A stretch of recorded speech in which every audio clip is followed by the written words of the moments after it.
നമസ്കാരം. നമസ്കാരം. നമുക്ക് നിസാന്റെ ഇത് ഏത് മോഡലാണ് ഇതില്? നമുക്ക് ഈ വേരിയന്റ് വരുമ്പോഴത്തേക്ക് നമുക്ക് ആക്ച്വലി ടെക്ന എന്ന് പറയുന്ന വേരിയന്റ് ടെക്ന പ്ലസിന്റെ തൊട്ട് താഴെ നിൽക്കുന്ന വേരിയന്റ് ഓൾമോസ്റ്റ് ടോപ്പ് എൻഡിൽ ഫുള്ളി ലോഡഡ് ആയിട്ടുള്ള വേരിയന്റ് ആണ്. ഓക്കെ, ഈ നിലവിൽ കിടക്കുന്ന വേരിയന്റ് ടെക്നയില് ഈസി ഷിഫ്റ്റ് എന്ന് പറയുന്നത് അല്ലെങ്കിൽ AMD ടെക്ന AMD എന്ന് പറയുന്നത് AMD ഓട്ടോമാറ്റിക് വേരിയന്റ് ആണ്. ഓക്കെ ഓക്കെ അല്ലേ? അപ്പം ഇതിന്റെ സ്പെഷ്യൽ ആയിട്ടുള്ള കാര്യങ്ങളൊന്നും പറയാൻ പറ്റുമോ ഇതിന്റെ? നമുക്കിപ്പോ ഈ കിടക്കുന്ന വേരിയന്റ് എന്ന് പറഞ്ഞു കഴിഞ്ഞാൽ ഓക്കെ നമ്മുടെ മാഗ്നറ്റിന്റെ തന്നെ നമുക്ക് ഒരു ബഡ്ജറ്റ് ഓറിയന്റഡ് ആയിട്ട് നമുക്ക് എടുക്കാൻ പറ്റുന്ന ഒരു ഓട്ടോമാറ്റിക് വേരിയന്റ്. അതായത് ഓട്ടോമാറ്റിക് എന്ന് പറഞ്ഞാൽ AMD എന്ന് പറയുന്ന ട്രാൻസ്മിഷൻ അവൈലബിൾ ആയിട്ടുള്ള വേരിയന്റ്. അതിൽ തന്നെ നമുക്ക് ടോപ്പ് എൻഡിന്റെ ഏറ്റവും ഹയർ ടോപ്പ് എൻഡിന്റെ തൊട്ട് താഴെ നിൽക്കുന്ന വേരിയന്റ്, അതായത് ടെക്ന എന്ന് പറയുന്ന ടെക്ന ഈസി ഷിഫ്റ്റ് എന്നാണ് നമുക്ക് ഈ വേരിയന്റിന്റെ ഒറിജിനൽ നെയിം വരുന്നത്.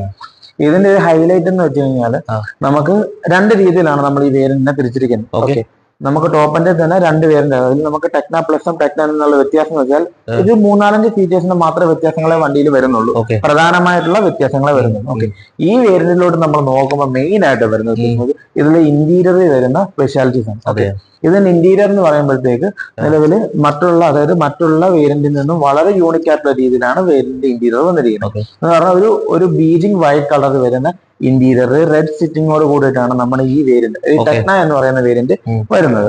അതെന്ന് വെച്ചാൽ നമ്മുടെ പൊതുവെ കസ്റ്റമേഴ്സ്, നമ്മുടെ മാർക്കറ്റിലുള്ള പൊതുവെയുള്ള കസ്റ്റമേഴ്സിന്റെ ഒരു ചിന്താഗതി എന്ന് പറയുമ്പോഴത്തേക്ക് ഒരു പ്രീമിയം ഇന്റീരിയർ ഫോക്കസ് ചെയ്ത് വരുന്ന കസ്റ്റമേഴ്സിനെ കൂടുതലായിട്ടും ആകർഷിക്കുന്ന ഒരു വേരിയന്റ് ആണ് ഈ വേരിയന്റ്, അതായത് ടെക്ന എന്ന് പറയുന്ന വേരിയന്റ്. അപ്പൊ ഇന്ത്യയിലോട്ട് നമ്മൾ നോക്കിക്കഴിഞ്ഞാൽ നമുക്ക് കാണാൻ പറ്റും. അപ്പൊ ജസ്റ്റ് ഓൺ റോഡ് പ്രൈസ് ഒന്ന് ഓക്കെ, നമുക്ക് ഈ വേരിയന്റ്, അതായത് ഈ കിടക്കുന്ന ടെക്ന എന്ന് പറയുന്ന വേരിയന്റ് നമുക്ക് നിലവിൽ ഇപ്പം ഓൺ റോഡ് വരുമ്പോഴത്തേക്ക് നമുക്ക് ഈ മാസത്തെ സ്കീം എന്ന് പറയുമ്പോൾ ഇപ്പൊ ദീപാവലി ഒക്കെ ആയതുകൊണ്ട് തന്നെ അത്യാവശ്യം നല്ല ഓഫർ സ്കീമുകൾ വരുന്നുണ്ട്. പ്ലസ് നമ്മുടെ GSTയുടെ ആനുകൂല്യങ്ങളും നിലവിൽ ഇപ്പൊ നമുക്ക് വരുന്നുണ്ട്.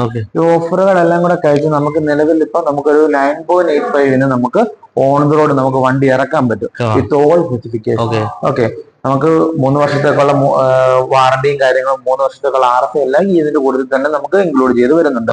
ഓക്കെ, ഇതിന് പുറമേ എന്ന് പറഞ്ഞു കഴിഞ്ഞാൽ നമുക്ക് ഈ മാസത്തെ സ്കീം എന്ന് പറഞ്ഞു കഴിഞ്ഞാൽ ദീപാവലി പ്ലസ് നമ്മൾ കൂടുതലും നമുക്ക് കാരണം GST ഒക്കെ കഴിഞ്ഞ് വന്ന ആൾക്കാരുടെ കൂടുതൽ റഷ് വരുന്ന ടൈം ആയതുകൊണ്ട് തന്നെ ഇപ്പൊ കോർപ്പറേറ്റ് എംപ്ലോയീസിനൊക്കെ ആയിട്ട് അഡീഷണൽ ആയിട്ട് വളരെയധികം ഒരുപാട് ഓഫേഴ്സ് അവർ പ്രൊവൈഡ് ചെയ്യുന്നുണ്ട്. പിന്നെ CSD ബെനിഫിറ്റ്സ് നമുക്ക് ഇതിന്റെ കൂടെ തന്നെ അവൈലബിൾ ആണ്. അപ്പം എനിക്ക് വേറെ കാര്യം കൂടെ എന്നോട് പറയാനുള്ള, സാധാരണപ്പെട്ട ആൾക്ക് നമുക്ക് കുറച്ചുകൂടെ ബഡ്ജറ്റ് കുറഞ്ഞ വണ്ടി ഉണ്ടല്ലോ ഇതിന്റെ, തീർച്ചയായിട്ടും അത് നമുക്കൊന്ന് പ്രേക്ഷകർക്ക് അത് നോക്കിയിട്ട് അതിനെ കോണ്ടാക്ട് ചെയ്യാൻ വിചാരിച്ചു. അപ്പം ഏറ്റവും ബഡ്ജറ്റ് കുറഞ്ഞ വണ്ടി പലരും ഞാൻ ഈ പറഞ്ഞ പോലെ ടോപ്പിന് വേരിയന്റ് പോലെ തന്നെ നമുക്ക് 3 രീതിയിലാണ് വേരിയൻസ് അവൈലബിൾ ആയിട്ട് വരുന്നത്. ഓക്കെ, അതിൽ നമുക്ക് വിസിയ എന്ന് പറയുന്ന ഒരു കാറ്റഗറിയിൽ നമുക്ക് ഓട്ടോമാറ്റിക്കും മാനുവലും എല്ലാം നമുക്ക് വേരിയന്റ് അവൈലബിൾ ആണ്. പിന്നെ 2 വേരിയൻസ് വരുന്നുണ്ട്. അതിൽ നമ്മൾ അസെന്റ എന്നും എൻകണക്ട് എന്ന് പറഞ്ഞ 2 വേരിയന്റിലാണ്